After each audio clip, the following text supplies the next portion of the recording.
자, 이제 정치권 소식 알아볼 텐데요. 오늘도 열심히 뛰고 있는 문재인 후보, 안철수 후보. 그런데 문재인 후보가요, 어제 오늘 이틀 동안 굉장히 공을 들이면서 만나는 사람이 있다고 합니다.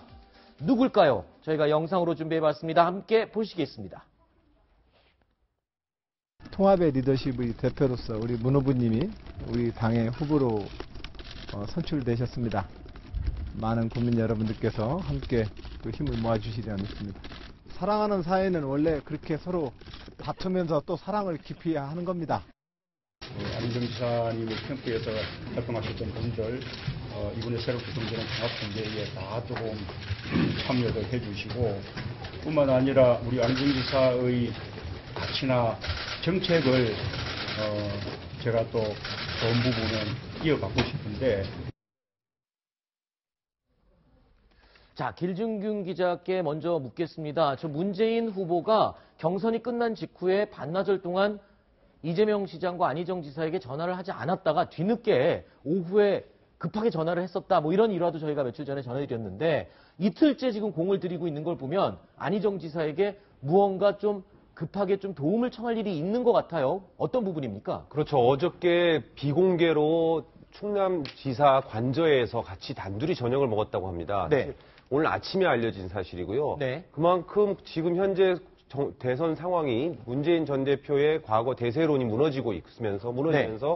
어려운 상황이 됐죠. 상대적으로 네. 예전보다 어려워졌기 때문에 누구보다도 그 가장 큰 이유는 잘 아시다시피 안철수 후보의 네. 갑자기 치솟는 지지율이고요. 네. 안희정 지사가 장악하고 있었던 중도 표심을 잡기 위해서 어제 저녁에 따로 비공개 만찬도 하고 그 자리에서 아마 많은 도움을 요청을 했고 또 안 지사 나름대로 어떻게 돕겠다 이런 얘기를 했겠죠. 그리고 네. 오늘 아침에는 이제 공개적으로 다 같이 충남도에서 저렇게 호응하는 모습도 보여주고 그런 네. 화합의 모습을 지금 다져가고 있습니다. 그렇군요. 뭐 조금 더 빨리 만났어야 될 필요가 있었던 거는 아니겠죠? 뭐 적절한 시기였던 건 맞습니까? 물론 빨리 만나면 좋죠. 네. 그런데 이제 모든 선거가 마찬가지지만 끝난 직후에는 후보도 좀 쉬어야 하고 또 그다음에 그 후보가 만나는 건 단순히 후보만 만나는 게 아니라 그 캠프의 결합이 돼야 되거든요. 그렇죠. 감정을 어느 정도 추스릴 시간도 필요하고요. 좀 그래서 이제 지금 한 2, 3일 지나서 오늘 4일째 되는 날 같이 전격적인 회동을 했습니다. 네. 예, 모양새가 좀 안 좋은 게 네. 안희정 지사의 그 지지표 중에 60%가 안철수 후보한테 갔다. 이런 보도가 나가고 이런 것이 확인된 이후에 드디어 이제 문재인 후보가 움직인다는 이런 점에서 네. 조금 뭐 모양새가 안 좋고 뭐 진정성이랄까 이런 네. 측면에서는 조금 이렇게 의심을 받고 있는 거고요. 특히 그 안희정 지사가 경선 끝나기 직전에 문재인 후보는 뭐 주변을 좀 질리게 한다 이렇게 지금 얘기를 했지 않습니까? 한참 이제 경선 불이 붙었을 때 그런 얘기를 했었죠. 예. 그래서 그런 또 얘기들이 또 이렇게 그 유권자들한테 전해지고 이러니까 네. 문재인 후보로서는 좀 다급했던 것 같습니다. 그랬군요. 자, 그런데 문재인 후보 이재명 시장은 안 만납니까? 지금 오늘 저녁에 성남시에서 네. 만나게 돼 있고요. 아. 오늘 안희정 충남을 거쳐서 네. 경기도 성남으로 이동해서 이재명 시장을 만나고요. 그다음에 토요일 날 또 다 같이 서울에서 포프 미팅을 할 계획입니다. 네. 그만큼 이제 통합과 하나된 모습으로 선거를 치르겠다. 그런 모습을 국민들 앞에 보여주는 거죠. 네. 길진균 차장께서 조금 전에 언급을 하셨지만 문재인 후보가 지금 마음이 급해진 데는 안철수 후보의 지지율 급등 때문입니다. 지금 조사 결과가 나왔는데요. 여론조사 결과 최근에 나온 결과입니다. 지금 안철수 후보의 지지율이 어마어마하게 급상승한 게 눈으로 보이죠? 그렇습니다. 지금 단 2주 만에 지금 네. 10%에서 35%로 25%나 상승했거든요.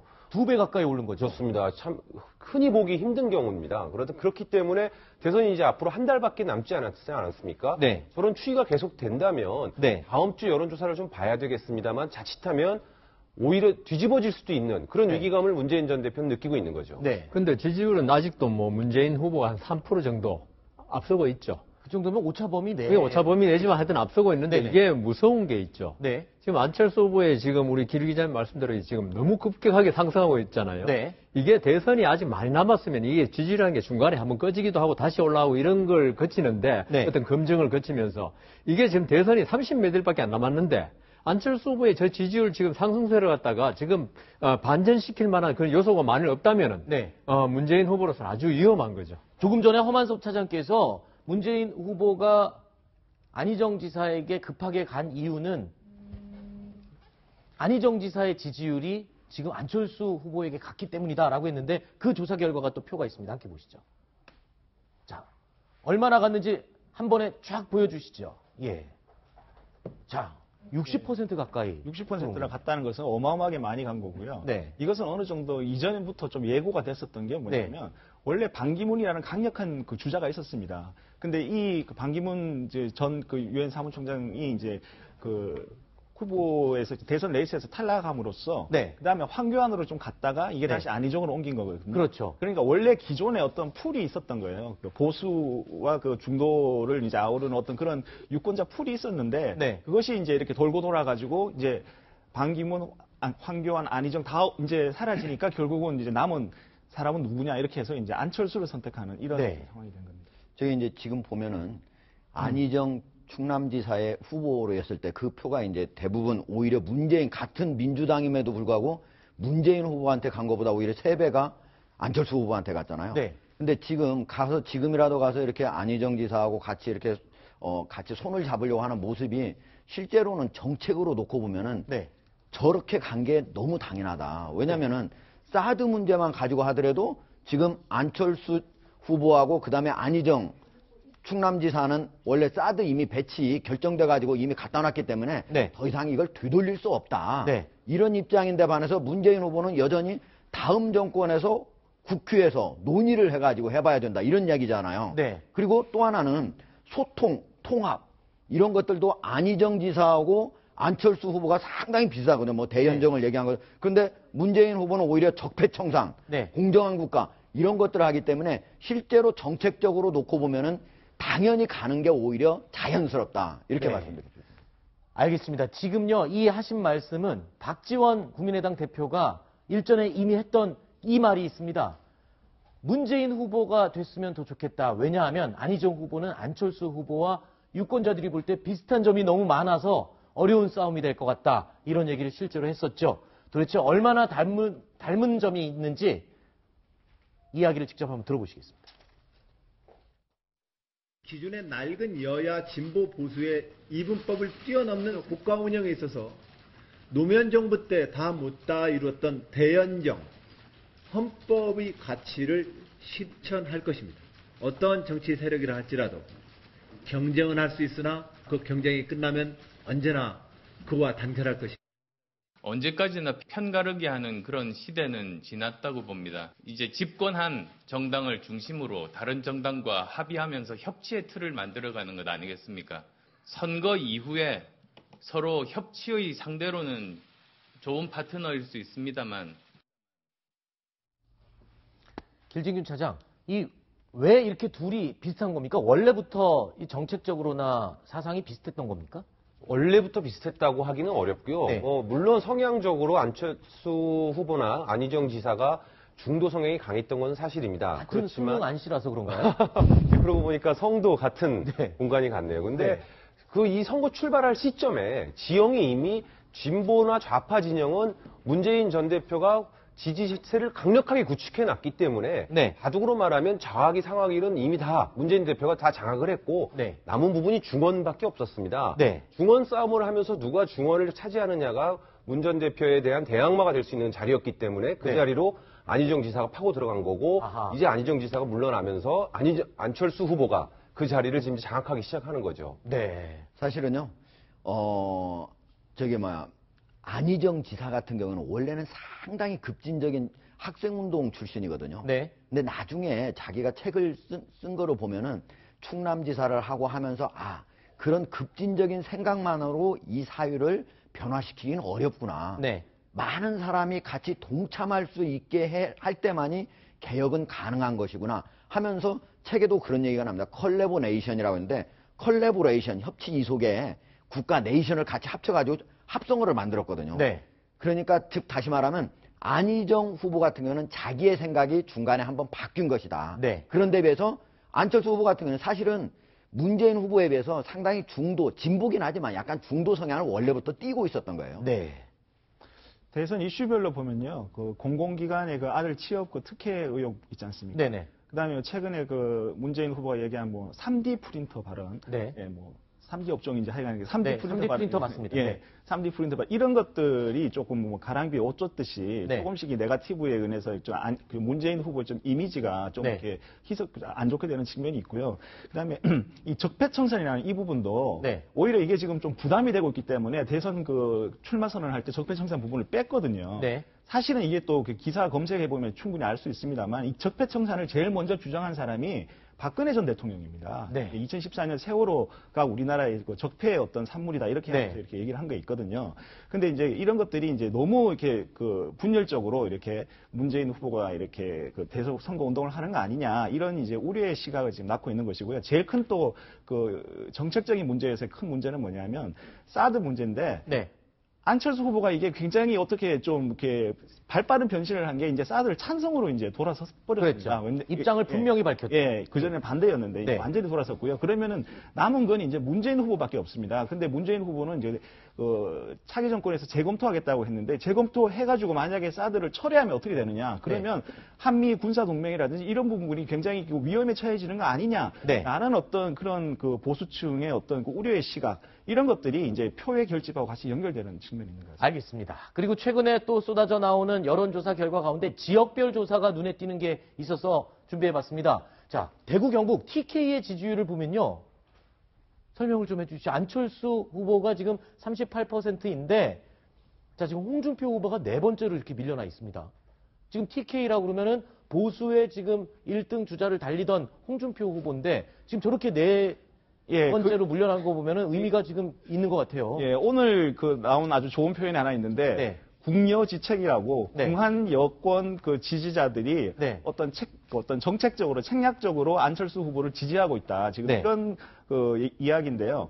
결국은 이제 문재인 후보가 대통령이 되는 걸 굉장히 싫으니까 네. 문재인 후보를 떨어뜨릴 수 있는 사람이 과연 누구냐? 그럼 누구한테 표를 줘야지 문재인 후보가 대통령이 되지 않느냐라는 차원에서 저런 현상이 벌어지고 있지 않느냐 이렇게 생각이 듭니다. 자, 이 지역도 보겠습니다. 대전, 세종, 충청. 자, 대전 지역을 보면은 지금 안철수 후보가 문재인 후보보다 조금 더 앞서는 걸로 나오고 있죠? 저 지금 한 가지 말씀드려야 될 부분이 있는데요. 지금 지역별 그 지지율 같은 경우는 네. 오차 범위가 10%가 넘습니다. 이게 네. 왜냐하면 지금 전체가 1000명을 했을 때 플러스 마이너스 3000명이고요. 네. 지역별로는 뭐 1, 200명씩 나뉘어져 있기 때문에 네. 대전, 세종 같은 경우도 한 플러스 마이너스 10%가량 될 거거든요. 그러니까 42%와 39%는 사실상 같은 수치로 봐야 되고요. 아하. 그만큼 충청도 지역에서는 지금 안희정 지사가 빠진 이후에 충청도 표심이 방황하면서 네. 안철수 후보와 문재인 후보가 박빙의 승부를 벌이고 있다. 이렇게 보시면 됩니다. 네, 다음 또 호남 지역도 보겠습니다. 근데 호남 지역에서는 지금 문재인 후보가 안철수 후보보다 이거는 10% 넘게 차이가 나니까 의미가 있는 거죠? 그렇죠. 차이가 지금 있다고 이 봐야죠. 부분이 가장 앞으로도 주목해야 될 부분인데요. 네.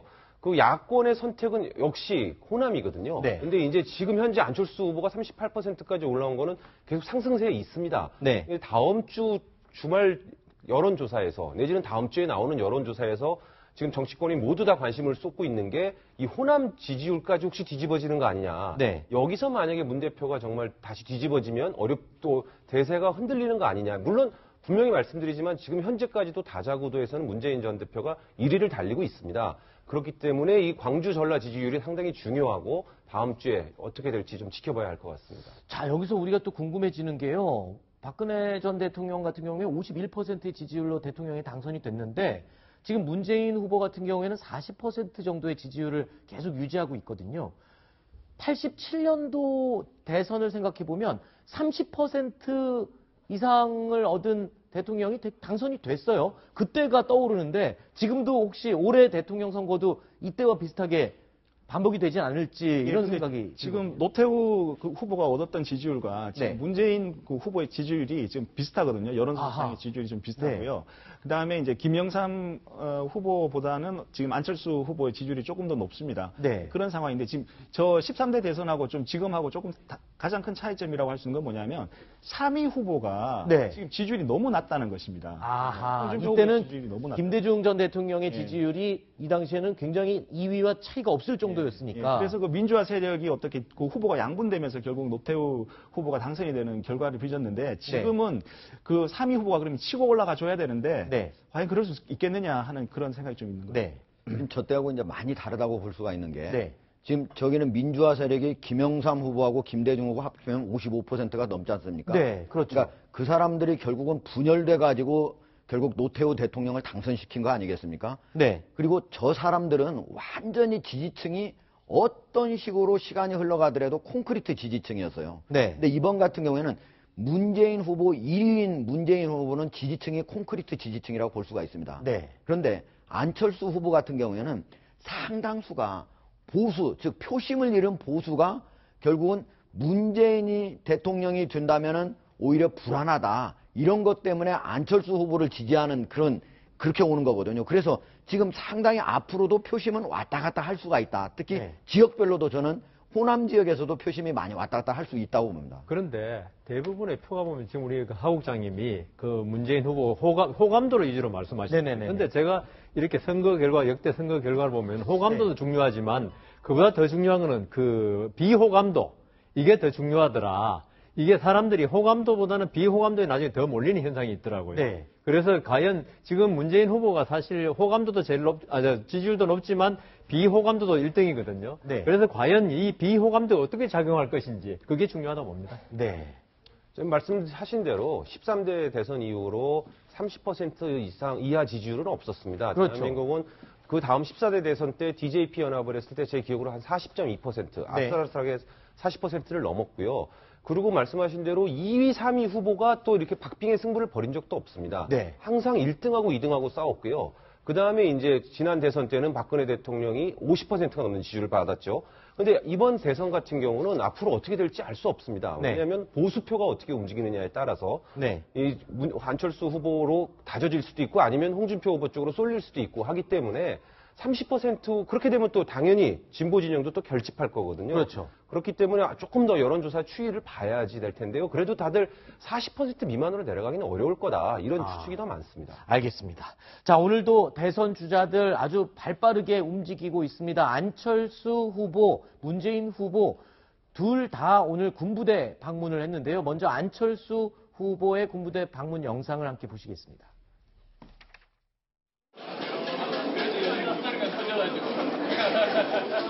예, 얼마나 들릴지 모르겠지만은 예, 반갑습니다. 안철수입니다. 저도 해군 장교 출신입니다. 기초 군사 훈련 때가 저는 가장 힘들었습니다. 아무리 해도 3개월이 끝나지를 않아서 정말 오래오래 그 훈련 받았던 그런 느낌, 경험 가지고 있습니다. 4강 안보는 말 그대로 한미 동맹을 바탕으로 해서 우리나라, 우리 스스로의 힘으로 지키자, 그것입니다. 네. 안철수 후보의 군대 방문 자료 화면 보셨고요. 그리고 또 이제 문재인 후보도 오늘 군부대를 방문했습니다. 평택에 있는 공군작전사령부를 방문한 모습입니다. 공군작전사령부를 방문해서 돌아보는 모습. 이 자리에서 문재인 후보는요, 이런 말을 했습니다.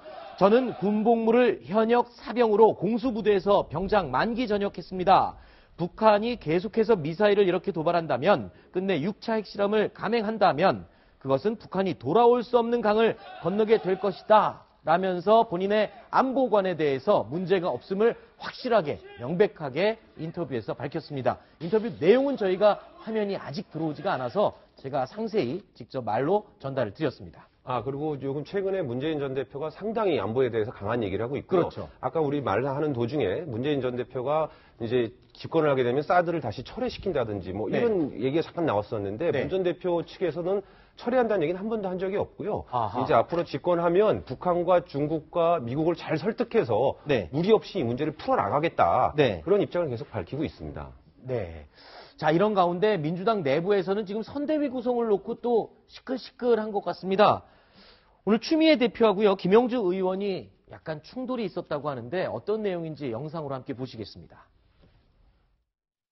자꾸 강행을 한다고 해서 회의가 끝나지도 않고 그러고 있는 거죠. 거의 한 70, 80%가 다시 논의하자는 의견이 많죠. 선대위 구성은 대표 권한이고 우리는 심의하는 건데 우리 심의에 문제가 있으니까 우리는 심의를 좀 집중적으로 하자 이런 거고 여기서 심의를 끝내달라고 하는데 거기 동의를 할 수가 없어서 제가 나온 겁니다.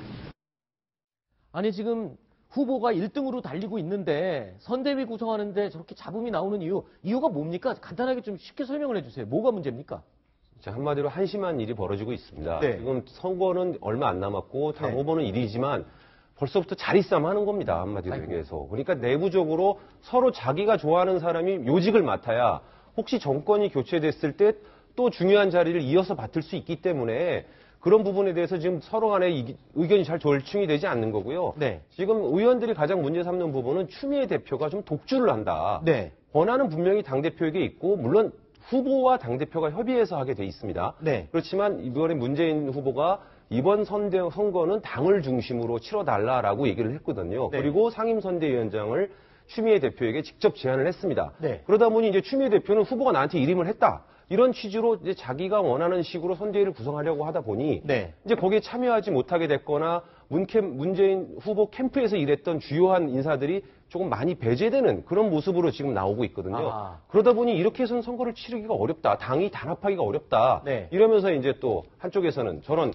볼상사나운 모습을 보이고 있는데요. 그렇군요. 정말 선거가 얼마 안 남은 상황에서 당이 하나가 돼서 똘똘 뭉쳐서 나가도 지금 어려운 상황에서 국민의당 40명은 이렇게 잘하고 있는데 120명을 가진 민주당은 그 화력에 밀리고 있는 거 아니겠습니까? 아. 지금 민주당 내부 상황이 정말 옆에서 보기에 걱정하는 사람들이 많이 있는 것 같습니다. 네. 어제였나요? 그제였나요? 문재인 후보가 용광로, 제철소 용광로를 방문해서 용광로 같은 그런 팀을 꾸리겠다. 뭐 이렇게 얘기를 했었는데 지금 보면은 안희정 쪽에 박영선 의원 그리고 이재명 쪽에 이종걸 의원 이렇게 선대위에 합류를 했어요. 이렇게 되면 문 후보가 얘기한 용광로 선대위가 꾸려진 거 아닌가요? 이 정도면? 이제 그 부분이 이제 앞으로 어떻게 나올지를 봐야 됩니다. 지금 형식적으로는 박영선 의원과 뭐 이종걸 의원 이런 분이 공동 선대위원장으로 참여를 했습니다. 근데 박영선 의원은 아직까지도 나는 합의한 적 없다 이러면서 참여하겠다는 뜻을 보류하고 있고요. 네. 이종걸 의원 역시 아직 명시적으로